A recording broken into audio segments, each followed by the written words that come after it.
2 words. Cool it. That's what Donald Trump just told Taiwan, and in those 2 words, he wiped billions off the implied value of the most important company on planet Earth. Because when the President of the United States tells Taipei to back off Beijing, while a $14 billion arms package sits frozen in Congress, every single TSMC shareholder should be reading between the lines. And what they're reading is terrifying. Trump didn't just make a diplomatic comment. He just told the entire Pacific that Taiwan, the island that manufactures 92% of the world's most advanced chips, is now, in his own words, negotiating chip. A bargaining piece. Leverage. And here's what nobody in mainstream media is telling you about what comes next, because the Arizona fab, the China tariffs, and Jensen Huang's entire roadmap just got tangled into one explosive deal. Let's break it down. First, the actual words. In a recent interview, Trump was asked about defending Taiwan. His response? Taiwan should cool it with provocations toward China. He called the island a negotiating chip in broader trade talks with Xi Jinping. Now pause. The previous U.S. position, under both Biden and the first Trump term, was strategic ambiguity. Maybe we defend Taiwan, maybe we don't, but we'll arm them to the teeth either way. That $14 billion arms package, F-16 spare parts, missiles, surveillance gear, was the physical proof of that commitment. And right now? It's stuck. Congress hasn't released it. The White House isn't pushing. And Taipei's defense ministry is, quote, seeking clarification. Translation, they're panicking. Here's the number that should stop you cold. TSMC's market cap is roughly $1 trillion. Its Taiwan-based fabs produce 92% of the world's chips below 7 nanometers. That means every iPhone, every NVIDIA H100, every AMD MI300, every advanced military guidance system on Earth funnels through a 36,000 square kilometer island that the US president just called a bargaining chip. Wall Street noticed immediately. TSMC's ADR dipped. Taiwan's TAIEX wobbled. Defense contractors with Taiwan exposure, Lockheed, Raytheon, Northrop, all saw unusual options activity within 48 hours of the comment. Because smart money understands what the headlines are missing, the risk premium on Taiwan just got repriced in real time. Now here's where it gets really interesting, and this is the part nobody's connecting. Trump's cool it comment didn't happen in a vacuum.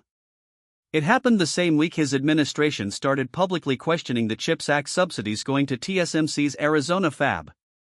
$65 billion.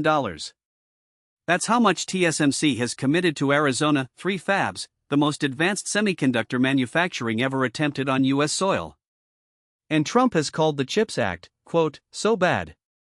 He wants tariffs instead of subsidies. He wants TSMC to build in America because they're scared of tariffs, not because they're getting paid. See the pattern? Cool it on China. Build in Arizona or face tariffs. Taiwan is a negotiating chip. This isn't random. This is a strategy, and the strategy is to extract maximum manufacturing migration from Taiwan to the US before any potential conflict makes the question moot. But here's the problem with that strategy. TSMC cannot move overnight. The Arizona Fab 1 just started limited 4 nanometer production. Fab 2, which will do 3 nanometer, isn't online until 2028. Fab 3, the bleeding-edge 2 nanometer node, won't produce wafers until 2030 at the earliest. Meanwhile, in Hsinchu and Tainan, TSMC is already mass-producing 2 nanometer chips this year. The technology gap between Taiwan TSMC and Arizona TSMC is roughly 4 to 6 years. Permanent? No. But during that gap, if anything happens to Taiwan, the global economy doesn't just slow down, it stops.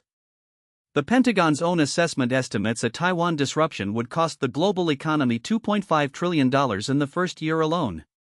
So when Trump calls Taiwan a negotiating chip, he's negotiating with the most valuable hostage situation in human history.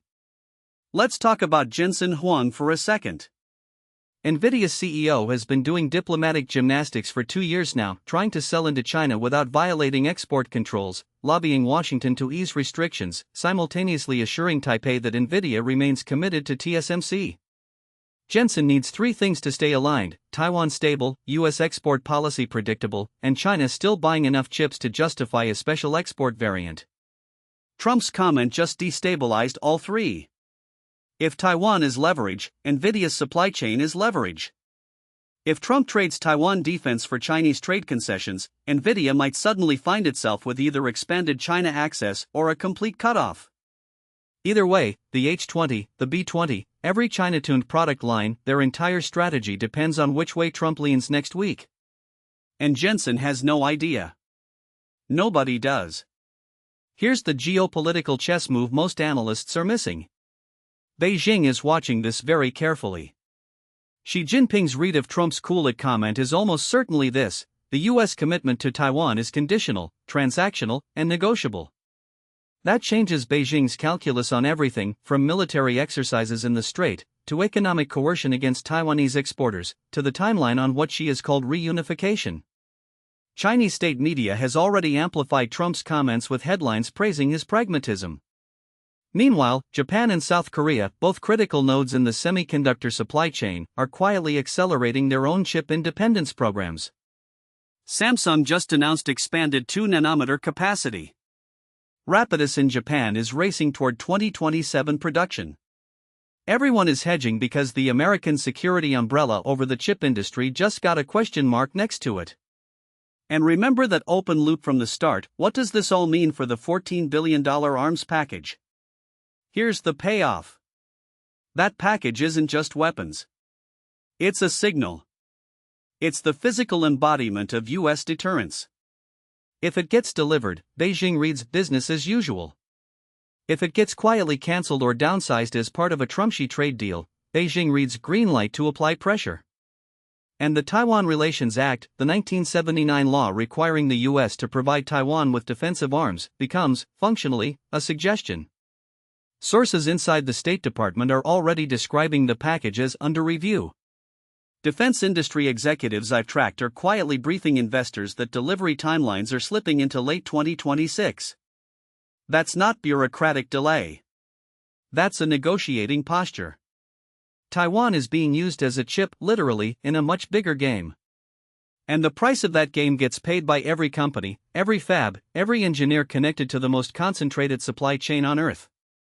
So what should you actually watch for next? 3 things. 1. Any sudden announcement on the arms package, either accelerated delivery or formal pause. 2. TSMC's next earnings call, where analysts will grill them on Arizona timelines and geopolitical risk premiums. 3. Any meeting between Trump and Xi where Taiwan is even mentioned in passing. Because we are now in a phase where the President of the United States has openly described Taiwan as transactional, and that statement cannot be unsaid. The chip war just entered a new chapter, and the rules are being rewritten in real time. Subscribe so you don't miss what Nvidia does next. This story is moving fast.